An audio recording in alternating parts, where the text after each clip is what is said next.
फलटणमध्ये राष्ट्रवादीला धक्का बसण्याची शक्यता, तक्रारीची दखल न घेतल्यास तुतारी हाती घेणार रामराजे नाईक निंबाळकर यांचं सूचक वक्तव्य। सभेमुळे महाविकास आघाडीतील 8 पैकी 7 खासदार विजयी, सर्व मवियाचे उमेदवार निवडून आणू सामाजिक कार्यकर्ते श्याम मानव यांचं वक्तव्य। मवियाकडून निवडणुकीच्या मतासाठी राजकारण, मवियानं आंदोलन केलेल्या ठिकाणी गोमूत्र शिंपडणार, जोडे मारो आंदोलनावरून सूरज चव्हाण यांची मवियावर ट्विट करत टीका। शिवसेनेकडून गुहागर विधानसभा मतदारसंघात उमेदवारांची चाचपणी, कुणबी समाजाच्या 2 उमेदवारांची नावं चर्चेत।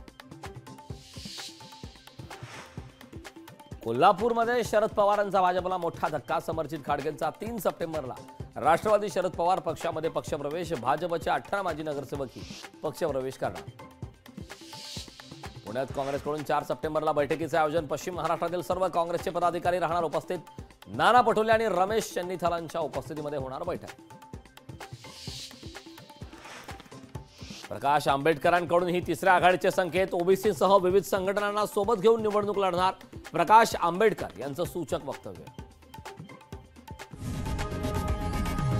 लोकशाही मराठी ऐका, पहा, जागरूक रहा।